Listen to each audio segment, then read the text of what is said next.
Okay, so it's my pleasure to introduce Radu Toma from Paris, who will talk about refined equidistribution of Hecke points and cryptography.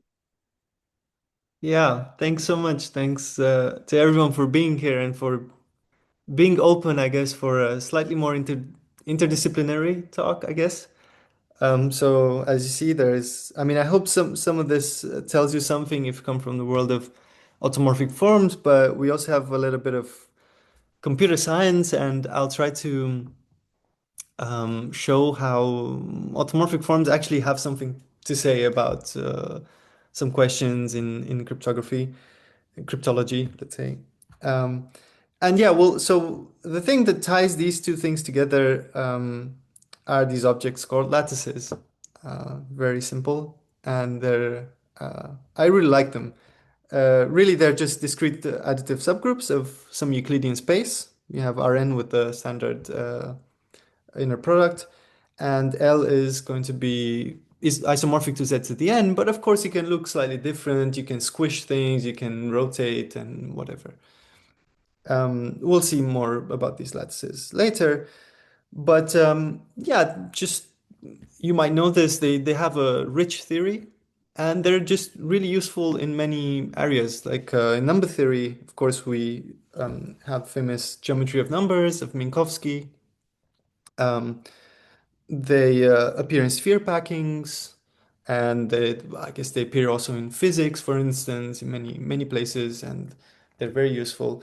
Turns out they're also useful in computer science, which is what I'll talk to you about today. So, in computer science, you have we look at computational problems. So, in a computation problem for lattices, you are given a lattice.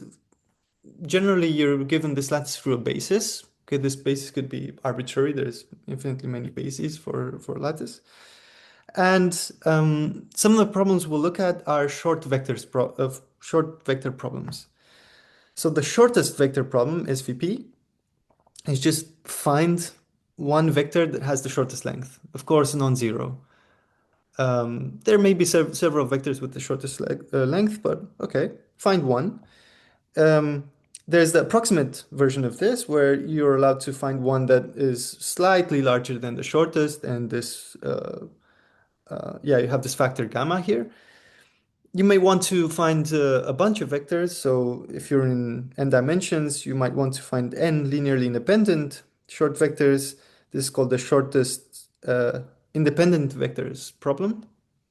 And here, of course, we also have the approximate version, gamma times, and this lambda n, I'll talk about later. This is like the nth successive minimum. It's literally the minimum length at which you can find n linearly independent vectors of length bounded by that. And there's also other problems like closest vector problem, and yeah, I won't talk about them. We'll focus on these ones. They're already very interesting, and actually really quite central to some areas of complexity theory. Um, they're important because they're hard problems. I won't talk about like NP hardness and all sorts of things like this because I'm not an expert. But vaguely speaking, what hardness means is that at least we believe, unfortunately we can't prove, but we have strong evidence, let's say, that there is no algorithm that solves all instances of the shortest vector problem, for instance, in polynomial time. So in computer science, polynomial time basically means efficient. It's fast. Um, Long time may be something like exponential time. That's we don't want exponential. I mean, generally, you really want polynomial time algorithms. And if you can't find polynomial time, then you say, well, the problem is quite hard. Um, we had the approximate version, and well, if you make the approximate version too lax, so if you take gamma to be too large, then you kind of trivialize the problem. So if you take gamma to be exponential in n, n, by the way, is just the size of the input, basically. N is the dimension of your space. Um, if you take gamma to be too large, then the problem gets a little trivial. And for instance, actually, if you take gamma to be exponential in n, so I don't know, something like this, then actually we do have an algorithm that's polynomial time, and that solves these problems. It's called LLL. It's very famous, Lenstra-Lenstra-Lovász. But in the regime of polynomial approximation factors, we still think this is actually a hard problem. These are hard problems, like the shortest vector problems. All right, so if you have a hard problem and you have this really nice, rich theory, and you're clever enough in implementation, then you actually get cryptography out of this.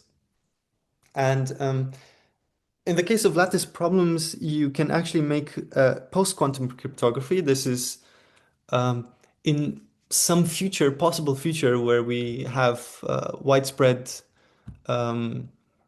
large, let's say large, good quantum computers, which would break encryption as has been done until a few years ago. Yeah, this would still be safe in this post-quantum world. How does this hard problem show up actually in cryptography? It's not quite so direct, but basically what's happening is a protocol is made so that if you try to break encryption, whatever that means, you have these public keys and the gibberish message, and somehow you want to recover the original message. And you have an algorithm that consistently breaks encryption, then you can prove that you can construct an algorithm that consistently solves this problem, this hard problem. So basically, because we think these are hard problems, we don't expect any algorithm to exist that breaks encryption consistently. This is all just a little vague, and we'll talk a little about this. There's many subtleties in cryptology, which is the study of security in cryptography protocols.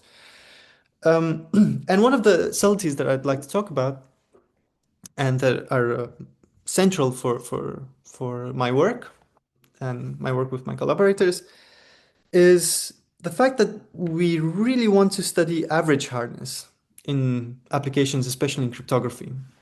What does this mean? Well, so here hardness really means that this algorithm should solve all instances, any lattice you give it in some, let's say, fixed dimension, it should be able to spit out a short vector. However, when you do this breaking of encryption, when you encrypt stuff, you need to generate keys, and everyone needs a different key. You have to generate them according to some probability. You sample from some probability distribution, which means basically you might, again, this is vague, but essentially what you get is random instances of this hard problem. They will be generated according to some probability distribution. And what you want to avoid is that maybe in the space of instances, so here is the space of lattices of rank 2, and we'll see this later again, but you might recognize it if you're coming from the world of automorphic forms. Maybe there's a patch of easy lattices here, for which, I don't know, there's some trick and some algorithm actually solves it quite efficiently for all of these lattices. And maybe your probability distribution puts a lot of weight. I don't know, maybe half of the time you actually get an instance from this easy patch and half of the time some other instance. Well, then that means that half of the time you'll be able to solve this problem and basically decrypt your message. That's obviously bad encryption or bad security. So we'd like to understand what if there's any easy patches, and if there are any easy patches, maybe here and we'll see there will be some easy patches in the cusp. Do they actually show up when you sample from this? What's the measure of the easy patch? And we hope it's negligible, and that most of this is actually hard. All right, that's one question. I hope it makes sense, but we'll talk more about this in a bit. What actually happens in applications is we also restrict to some special lattices, because basically you want to work with lattices of high rank over Z. So just n should be really, really large.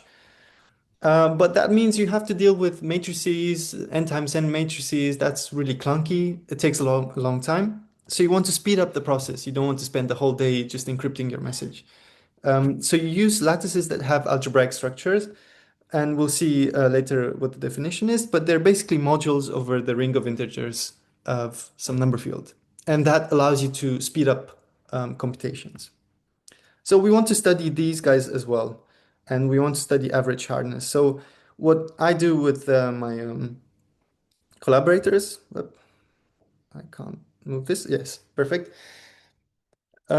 So with my collaborators Koen de Boer, Aurel Page, and Benjamin Veselowski, in a paper that came out, I think, a week ago on Monday or Tuesday last week on the archive, we studied this question: how hard are lattice problems for random, so this average hardness, modular lattices? Um, And I'll say in a minute what exactly these things are. But I want to point out the reason why I'm talking to you today about this at this seminar is it's because automorphic forms are actually key to understanding, to, let's say, answering this question.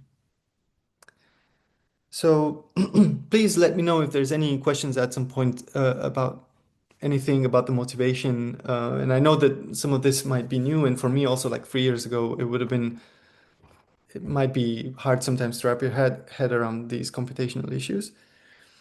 But I'll just go on and let me know if you need any explanation at some point. Um, so let's talk about random lattices. For this, we have to talk about the space of lattices. It's quite easy to see that any lattice can be given by some basis in GLNR, okay, and basically it acts on this lattice z to the n. You get this other lattice g times z to the n. And if you think about the action of GLNR and the stabilizer of z to the n, then you see that the space of lattices is given by this fairly familiar quotient. Maybe even more familiar is what you get when you quotient out isometry and scaling, which we do want to do. And we get this nice automorphic quotient, you could call it. And so I hope you working in automorphic forms find this very natural. And of course, if I ask you also what probability measure should we put on this thing?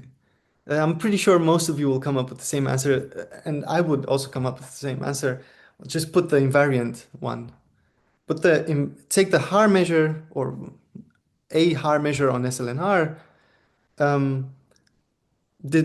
it descend to this thing, and by reduction theory, reduction theory says that this is a finite volume space. Just normalize it and you get an invariant probability measure. Sometimes call it a uniform measure. So nice, this is good. It's actually very natural from the point of view of let's say, Lie groups or locally symmetric spaces or even representation theory. But is it actually natural from the point of view of lattices, which is what really interests us? And I would like to say yes. And here are some reasons for that. So one really nice result that I like and has been used quite a lot recently is the Siegel mean value theorem, which essentially says, it really says that the expected value with respect to this uniform measure of the number of lattice points inside the ball, take any ball B, is given by 1 plus the volume of the ball. This one really is here because of the deterministic point 0 inside L. That's always some point. By the way, these balls, let's say they're always they're centered around 0. And but then the volume is also very natural. Like you maybe did this in school. You approximate the volume of some ball or some space by just counting the lattice points in your grid in your notebook. And this is basically saying you can do this at least for random lattices. But by the way, you can have very different lattices where you kind of obviously can't do this. So if you take a lattice that looks like this, okay, it's very dense in this direction, but very sparse in this direction. It's also a very natural lattice. It's just given by this basis here. Of course, there, if you take a ball, you might only see this one direction here, this one linear span of the vector. So this is not true for these lattices. And this basically indicates to you that such lattices should have small measure. They shouldn't contribute much to this expected value. And indeed, this is what I write here. And you can make this precise and very explicit. You can give a bound for the measure of imbalanced lattices. Imbalanced lattices, by the way, if you think in terms of the space, yeah, if you think of the modular curve, they live in the cusp. The cusp is basically given by imbalanced lattices. We'll talk more about this later. We have a nice theorem that I actually won't be able to don't have time to make explicit, but that bounds gives a really nice explicit and sharp bounds for the measure of stable lattices. But anyway, so why is this good? It's because, as I said before, if you look at exponential exponential imbalanced lattices, so one where this vector here is super, super short, exponentially shorter than any other vector that's not in its linear span, well, then already the algorithm LLL can solve this problem. It will detect this vector, this very, very, very short vector. So we don't want to, we basically want to never sample from these super imbalanced lattices. And this is good. This is saying to you that this invariant probability measure is good for our purposes, for sampling hard instances of the problem. And another thing that we should think about, and computer scientists definitely think about, we might not think about so often, but we actually want to do these things on computers or Turing machines or whatever. So, but basically, we need to have some kind of way of discretizing this measure, which a priori is given by this, yeah, these smooth functions or things like this. It's a Lie group, so it's not obvious how you sample from this on a computer, how you represent it even. And the nice thing is that mu can be approximated by a discrete random process, and emphasis on discrete. And this discrete random process is actually really central, and I'll spoil it. It's the equidistribution of Hecke points. All right, so keep this in mind. We'll see later more on this. Let me just give a quick definition of modular lattices. I don't want to get into technicalities, but just so you see this, you take a number field and it's a ring of integers, and you look at lattices that there are also modules over OK. So for instance, this is a vague definition, but for instance, you can take OK to some power. That's obviously an OK module of rank R over OK. Actually, as a module over Z, so as a just generic lattice, we might call it, it has rank R times the degree of K, which is the Z rank of OK. And it lives inside this Euclidean space. You have to specify what the Euclidean structure is, and it's kind of good with respect to K. This is given by the Minkowski embedding, if you're familiar with this. If not, then don't worry too much about this. I want to point out that for R equal to 1, these have a special name. They're called ideal lattices because rank 1 modulo over OK is ideals in OK. Or fractional ideals are just that.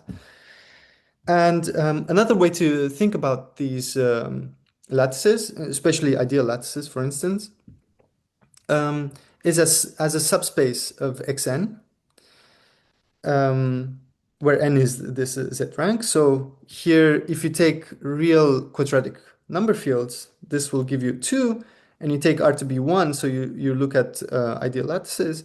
Then you get a Z lattice of rank 2, and these guys actually correspond to closed geodesics of a certain length. Okay, so if you like these sort of things, closed geodesics and I don't know subspaces like this of the space of lattices, then um, this is a nice interpretation, I think. All right, so of course there's also a space of modular lattices, and let's not go into details, but it's nicer to work adelically here. But again, it's just the natural automorphic quotient, and from GLR here you get a Haar measure. It's a finite dimensional space by reduction theory, so you get an invariant probability measure mu, and that's what we'll work with. Um, I want to point out some of the results that were known previously or shown previously. And really the most important result for us is one that's okay, relatively recent. Some of my collaborators worked on this paper, so Vezlovsky and De Boer, and Ducat and Pele-Marty. This published in a cryptography conference, nice one, Crypto 2020.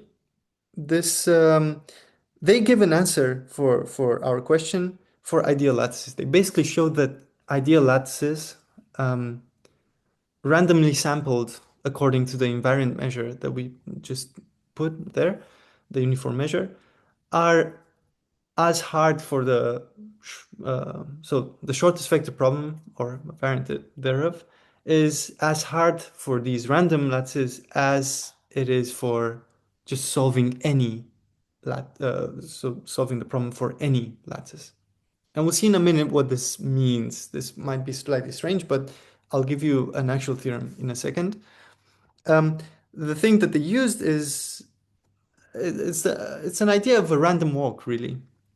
They interpret the space of lattices as the Arachilov class group, but it's really just it's like a random walk in the class group and also with a sort of continuous component. And we use this idea as well. This is kind of like a Hecke equidistribution result, except I mean it's over GL1, so it's slightly strange to talk about Hecke operators there. We'll see later what it means. Right, and there's other, I mean, okay, in the case of ideal lattices, there were other results. Maybe the first one relating some kind of random version of SVP to worst case SVP was Gentry and some other work by my collaborators. But the one thing I want to point out, there was nothing really in high rank. And this is the gap that our paper now tries to fill. Um, And here's the theorem. I wanted to write this is basically all of the theorem as it is in the paper, and I just want you to see how a theorem like this might look because it's of course slightly different than what we do in what we see in automorphic forms or number theory. Okay, it starts very innocently. Just let K be a number field. Fix some rank R. We assume ERH. This is by now, actually, in number theory, it's okay anyway, but definitely for cryptologists, I think this is fine, assuming RH for Hecke characters of K. And what you take now, okay, is an oracle. This is like a black box. It just solves problems for you, and you don't know exactly how it works. It's a kind of theoretical device. What it does is it solves gamma SIVP.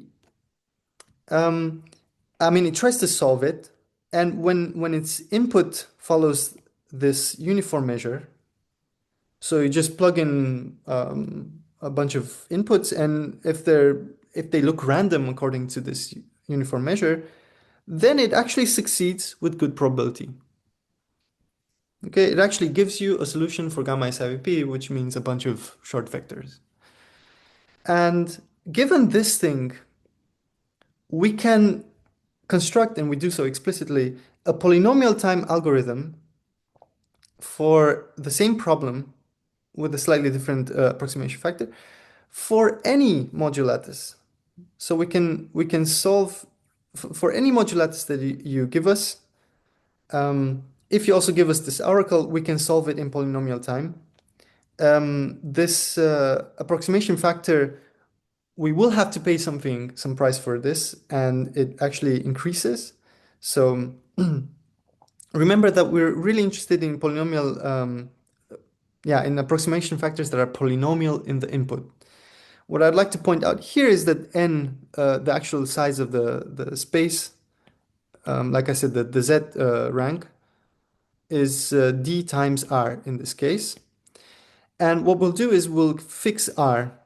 This is, let's say r is 4 or 5 or something, which is actually the case for protocols written, protocols standardized right now. This is what the future of cryptography will work with, what underlies it at least.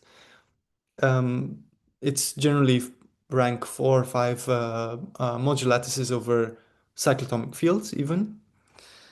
And so we want to make things polynomial essentially in D because R is fixed. This is a result in the, I would say, number field aspect. And what we get is indeed polynomial in D. So it's polynomial in D, and actually you want to also see what happens with the discriminant. But it's again polynomial. This is very good. This polynomial in the root discriminant. Unfortunately, there's an R hiding here. And in fact, the dependence in R is, we know what it is. It's exponential. And unfortunately, that's bad. That's not good enough. And there's, I think, a really interesting question out there.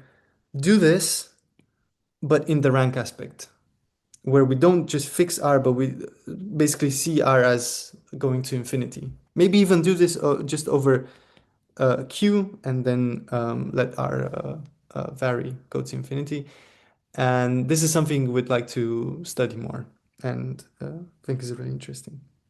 But the problem itself, I think that this theorem itself is already interesting, again, because it relates directly to what shows up in applications. And I don't know, yeah, I hope the statement is more or less clear. I can show you what happens. Okay, here's the very easy version. This problem SIVP is basically as hard for random lattices as it is for arbitrary ones. And basically we think that for arbitrary ones, so if you really want to try to solve all of the SIVP for all lattices, for any arbitrary lattice, this should be hard. So basically, it should be also hard for random lattices. So in the space of lattices, hardness is just distributed here quite uniformly. And okay, there will be some easy patch in the cusp, but this will have very negligible, yeah, it will have negligible measure. All right, so if I hope this, we'll get in a second to the automorphic part, but I think it's important to see where the motivation comes from. And here's another, here's a more concrete way of seeing what's happening. It's actually the algorithm that we devise. Schematically, it's very simple. What you want to solve is SIVP, or let's say we want to solve SVP. We just want to find one short vector, but just for any lattice. There's someone types in any lattice into the computer, and we need to solve SVP given this oracle O. Well, this oracle O is really good for random lattices. So what we want to do is somehow randomize L, just create something random out of L. Okay, let's call this randomization process, and we'll see this is, as I said again, spoiler, this is Hecke equidistribution. Now the oracle O is pretty good on random lattices, so with high probability it will give you a short vector. And then somehow, depending on your randomization process, you have to get back a solution for L, because you're not interested in L random, but in L. And if you can do this fast, so if this is fast, and if the solution you get in the end is a quality solution, so it has this approximation factor that's polynomial, then that's it. That's the algorithm. I won't talk about all of the aspects of it, but I'll talk about the randomization process, which is exactly the equidistribution of Hecke points. So here's a bit of history on that. This is the more mathematical part of the talk, let's say. Um, this is an old problem. It was considered by Linnig, probably even before, I don't know. Sarnak gave a really nice generalization that I think inspired a lot of work, and he also proposed some strategies. And around the turn of the century, people actually implemented them and got a very nice, quite general results. So Clausel-Ullmo and Clausel-O-Ullmo worked on this, and Goldstein-Meyer for the special case of the space of lattices. They use spectral methods, so yeah, representation theory, the either spectral theorem or so spectral decomposition, or yeah, you can use bounds for matrix coefficients, for instance. But what's really nice about this problem is that you can come at it from a different perspective as well, from the world of ergodic theory, where, so in this case, Eskin and O, they used some kind of stronger version of Ratner's classification theorem, measure classification theorem, to also prove the equidistribution of Hecke points. And what is it precisely? I mean, I actually wrote it in the abstract. I don't know if some of you read it. It says, let's say maybe first in a vague way, that if you fix a Q, an index, and you fix a lattice L, you look at the set of sublattices L prime in L that have index Q. This is a finite set. You just put the uniform discrete measure on it. This equidistributes as Q goes to infinity with respect, of course, to the uniform measure. You can make this more formal and really also perhaps quantitative. If you look at things from the perspective of Hecke operators, so here just take some test function and construct this Hecke operator. This TQ of f at the lattice L is just given by the averaging operator over the sublattices of L of index Q. This is literally Hecke operator. It's just normalized so that Q1 is TQ sends the constant one function to the constant one function. And so equidistribution would basically mean that TQF, basically this average here, is almost the same as the integral of f over this, with respect to this measure. And yeah, if you can prove this, and this is basically how these theorems look like, they show that this is bounded by q to the minus delta with a positive delta. These deltas are exponents that come from work towards the Ramanujan conjecture. Okay, this is very, I mean, it comes from bounds for eigenvalues of TQ. So, okay, the Ramanujan conjecture tells us a lot about this. Okay, there will be some constant here that depends on f. And generally, this is how these theorems look like. And people worked a lot to just prove something for general f's and maybe get some sharp exponents and do things for general groups, general Hecke operators. But I think if you come from the world of lattices and you just write this thing down and you think of and you're inspired by these quantitative statements, you actually want to know how fast does this thing equidistribute depending on L, because obviously L is one of the input parameters at the beginning. It does take longer depending on certain properties of L, and indeed it does. So, for instance, L being very imbalanced means it will take you a long, long, long time to equidistribute. I don't know if this, well, let's first say why this is relevant, but I hope you see it already. If you take you basically want to take any lattice L. So this could be somewhere in the bulk of the space, but it could also be high in the cusp. You want to randomize it. You want to get something that's really close to mu random, and you want to do so by taking sublattices of index Q. Um, Maybe let's not talk about whether you can do this fast enough, but maybe you want to take Q quite large to actually get to mu random. But okay, let's see what happens. Then we apply our oracle. We get a short vector in L prime, and actually we're quite lucky in this case. Well, lucky. It's part of the nice the nice properties of this randomization process. Actually, L prime is already in L. You get a short vector that's already in L, but of course you need to check that it's a quality short vector, because this will be short from the perspective of L prime, but this is a lattice of much larger volume than L. So what happens is that what the oracle gives you is a vector with this inequality for its norm. So there's a gamma, okay, this is the approximation factor, and lambda 1 is just the first successive minimum, is the shortest length in L prime.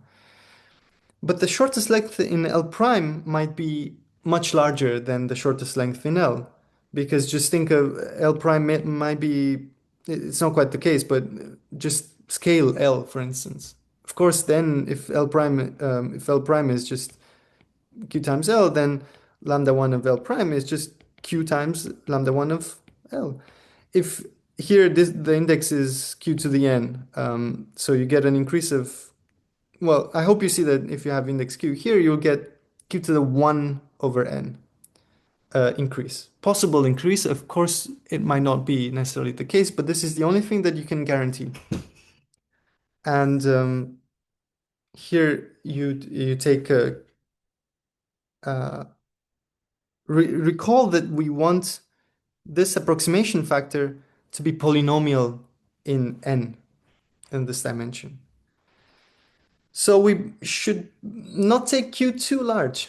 Of course, we have this really nice bit of saving here. We get to take the nth root of this, but still, um, how big does Q need to be, really?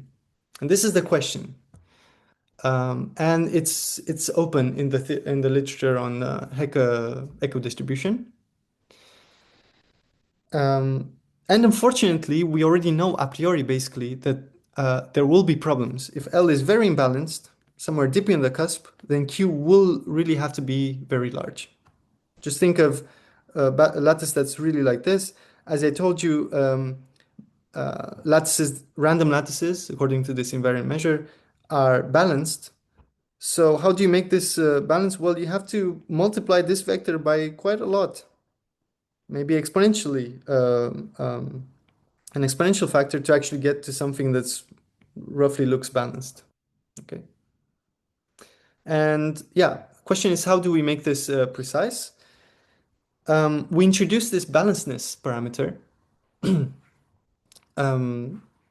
Yeah, let me just tell you the definition. We say that L, a lattice, is alpha balanced if this quotient of successive minima is bounded by alpha. Some of you might not be familiar, perhaps, with successive minima. These are very natural invariants to attach to your lattice. They're basically the minimal length at which you can find I linearly independent vectors in your lattice. So lambda 1, for instance, linearly independent for just one vector just means something that's non-zero. So it's just the length of the first non-zero vector, of the shortest non-zero vector. Lambda 2 is, well, you look at this linear span given by the shortest vector, okay? And then you look for the next linearly independent vector in the lattice, and you take the shortest length of such a linearly independent vector. That's lambda 2. And what we're saying when we say lambda 2 over lambda 1 should be bounded by alpha, it's just that this lambda 2 basically shouldn't be much larger like this compared to this shortest vector. As you can see, basically, if alpha is very small and L is alpha balanced, this really corresponds to our intuition of a balanced lattice. Just for a technical remark, we actually work with a kind of, when we work over modular lattices, we work with what we call K successive minima, where we look at the span over K, but okay, it doesn't matter too much for this talk.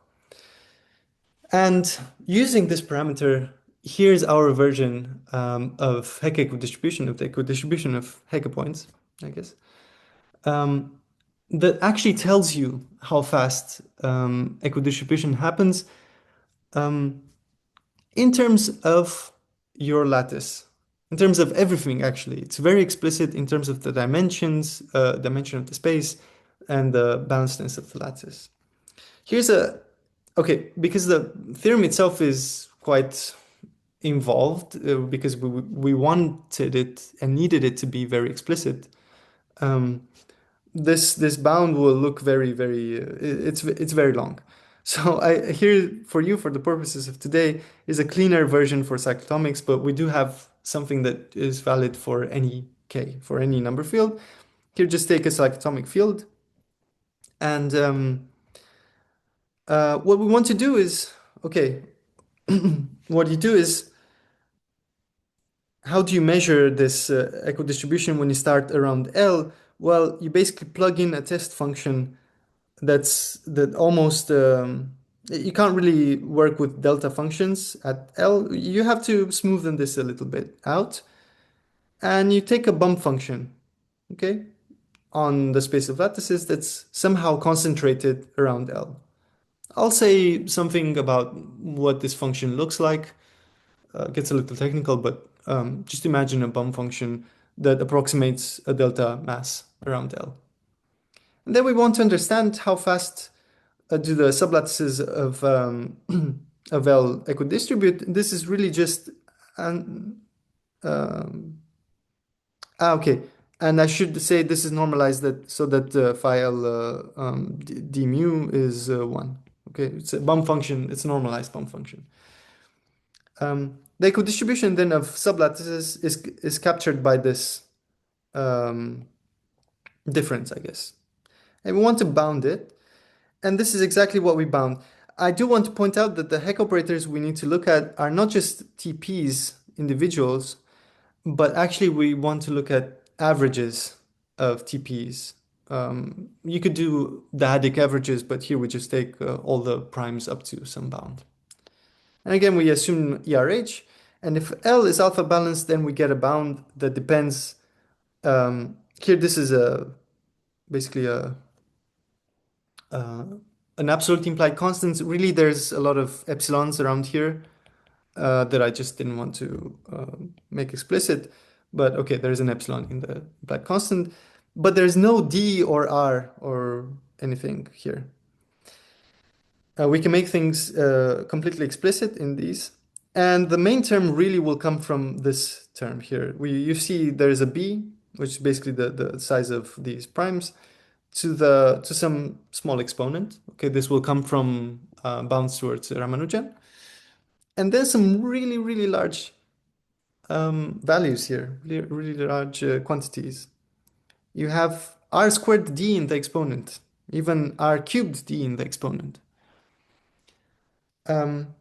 So B, if you want to make this small, negligible, let's say for us, negligible would basically mean 2 to the minus n, or let's say 2 to the minus d in this case. You basically want to be bigger than this, or around this size. So you see already you have exponential bits here, d and r. One d in the exponent is actually not that bad. Recall that if you go back, the increase in the approximation factor has this 1 over n here. Think of 1 over d. So we actually get to save 1d in the exponent. And this is great. This is actually what saves us. But in R, we only get to save one R, but we have an R to the cube, or let's say here, an R squared. This is the reason why we can't yet make it work for generic lattices where the rank just varies and let's say k is even the real the rational numbers. But okay, so we actually might have a chance.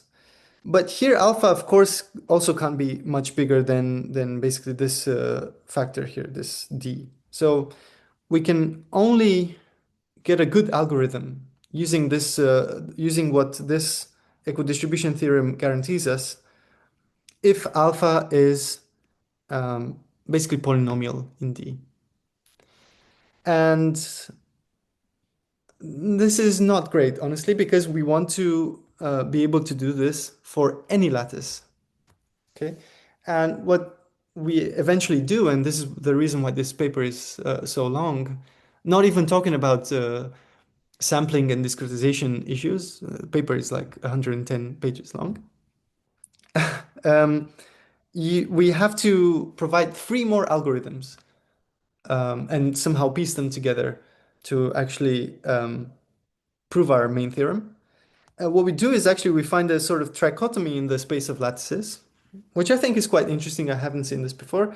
We identify what we call the bulk. It's basically alpha balanced lattices where alpha is polynomial in D.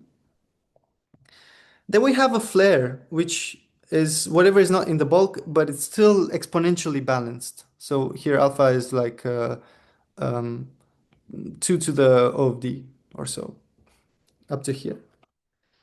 And then everything else is just what we call the cusp. Maybe you might want to call it the deep cusp.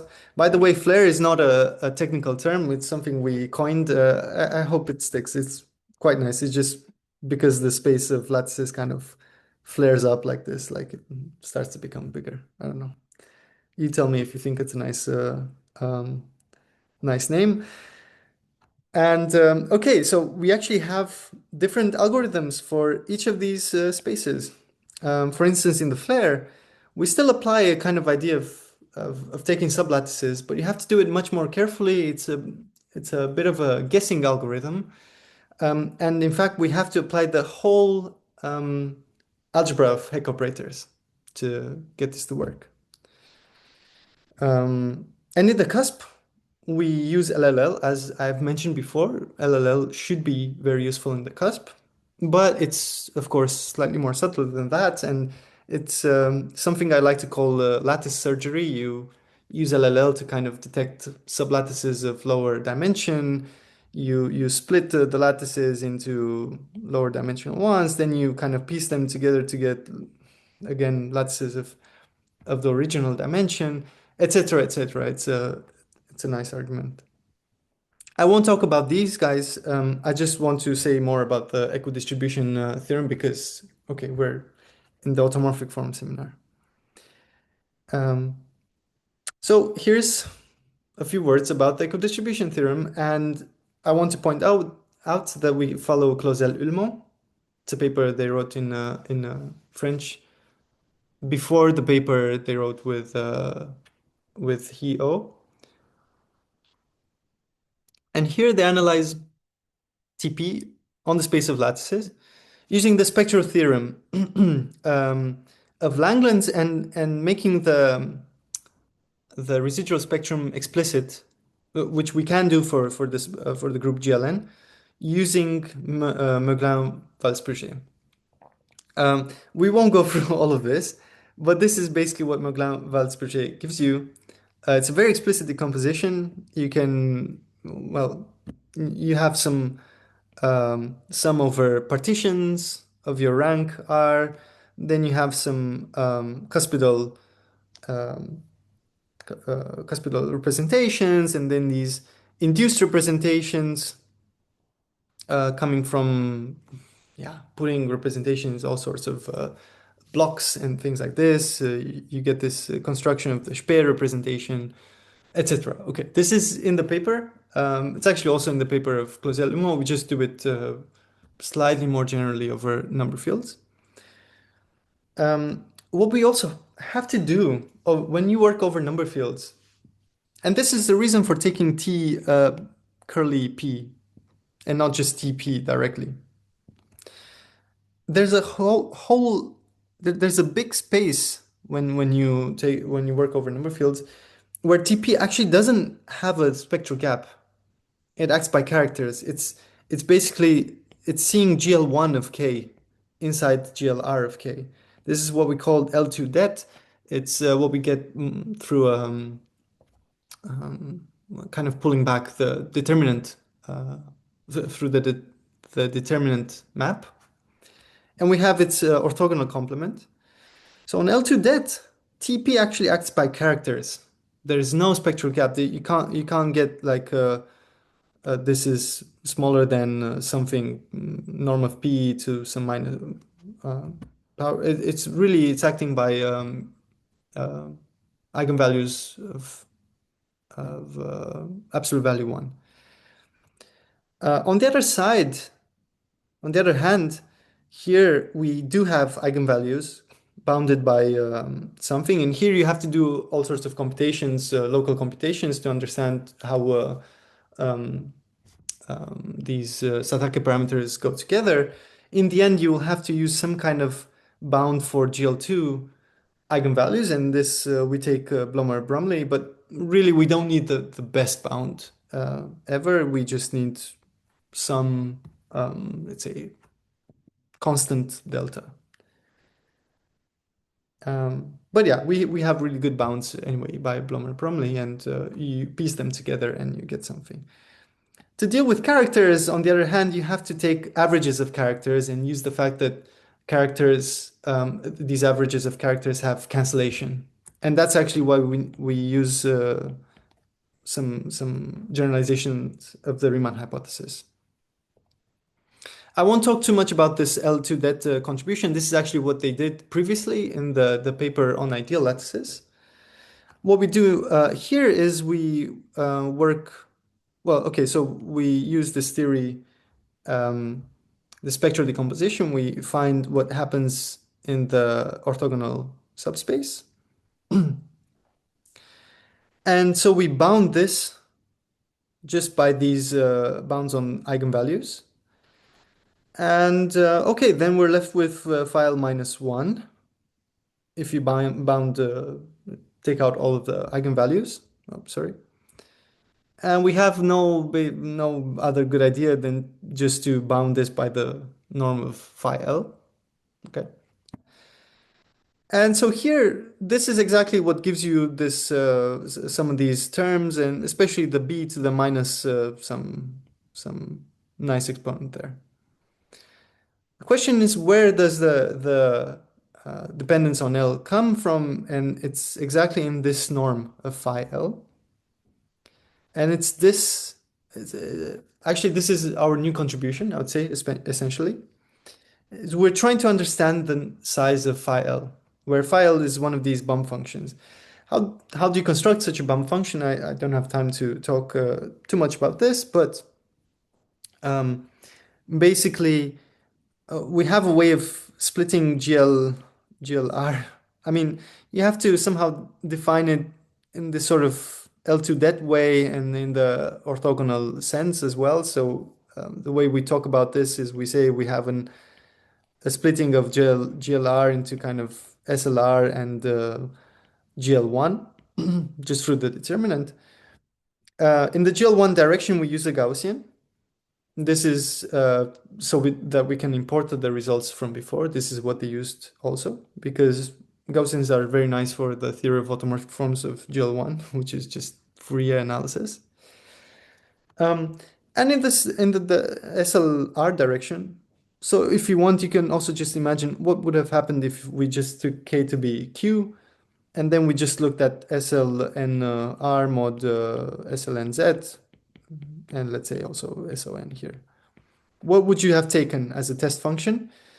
Well, first you take a test function on the symmetric space SLNR mod SON. That's just the characteristic function of a ball of well, you could take a smaller radius, but in the end for us it's sufficient to just take radius 1 in the metric, in the Riemannian metric that you get on the symmetric space around the identity, okay? And then you want to recenter this F to be around a matrix that represents your lattice. So Z here you should think of maybe as in SLN-R if you just take K to be Q. You recenter F, so you put the Z to the -1 here. And what you need to do to actually become a function on the space of lattices is you just average over the discrete subgroup, so over SLN-Z. This is what we call an automorphic kernel, and I'm sure a lot of you have seen before. So what we have is really just an automorphic kernel that's defined by one of these kind of bump functions at the level of the symmetric space. And it turns out, so we have a little lemma that tells you how we can compute the L2 norm of this. Actually, maybe the square of the L2 norm. Turns out it will be something like some sum of inner products of F and sort of shifts of gamma F. And we can turn this into a counting problem. And that's how we solve the problem of bounding this L2 norm. I don't know if this seems natural to you. I hope maybe I should point out that this counting problem has a lot of similarities to the counting problem you encounter in the subnorm problem, which is also something I like to work on. You're also basically trying to bound such automorphic kernels, basically the geometric side of a pre-trace formula, and using the support conditions of F, you basically just want to find how many gammas actually contribute in this average. Because some gammas will just be way too large and F has, let's say, maybe imagine that F has compact support and then we're already outside of the support and it's nothing contributing. The problem itself is really nice to state. It's just, okay, take a matrix that represents the lattice. The question is how many gammas in SLN-Z? Again, so this is for K equal to Q, but something very similar happens over modular lattices. How many gammas satisfy this? So G to the -1 gamma G is a matrix, and the entries of these of this matrix should be bounded, let's say, uniformly by some constant like 1. What does it mean, maybe from the point of view of lattices? We want to say basically that G, this matrix, this basis of the lattice, and gamma G, they look like the same basis. So for instance, if you take a lattice that's very, very imbalanced, just to give you a sense of why there would be many, many gammas contributing here, just take a basis that's given by the basis from before. So you take the short vector here, but you just add it here. So actually, this is the basis you'll get now. Let me rewrite this. It's this and this. If these guys are really, really long, they actually look basically like the same basis. Okay, I hope this gives a vague explanation why this is essentially there's many gammas that would contribute for imbalanced lattices, whereas for balanced lattices, you hope to find a good bound. We do so using geometry of numbers. We have a nice little mechanism that allows us to just count basically lattice points in poles. This will turn into a bound in terms of successive minima, and we're done. Okay, this was just a little bit to see some technical details of the problem. I hope this at least motivates a little some of these questions in automorphic forms, really, because this is something that people are not very interested in often in, let's say, something like the rank aspect. So you do analysis of automorphic forms in uh, on this space, and you want to make things explicit in N. That's not very, I don't think I've seen any of this, but it seems that actually this is kind of what we need for such applications. And I hope we can extend more our understanding of automorphic forms also from the point of view of this degree aspect. Um, but yeah, to conclude, I just hope this shows that automorphic forms actually do have some application, and I hope you like this and you understood a little bit of the motivation from the cryptography side. Here's some, yeah, you can say a little more confidently that what you do actually is related to the real world at all. And I want to point out that the fact that automorphic forms are used also in other cryptographic contexts. So my collaborators do these sort of projects at the interface. I think that it's a very interesting new kind of field that's arising there. And so I hope we'll do more in the future. And if you're interested, yeah, talk to us. Thanks.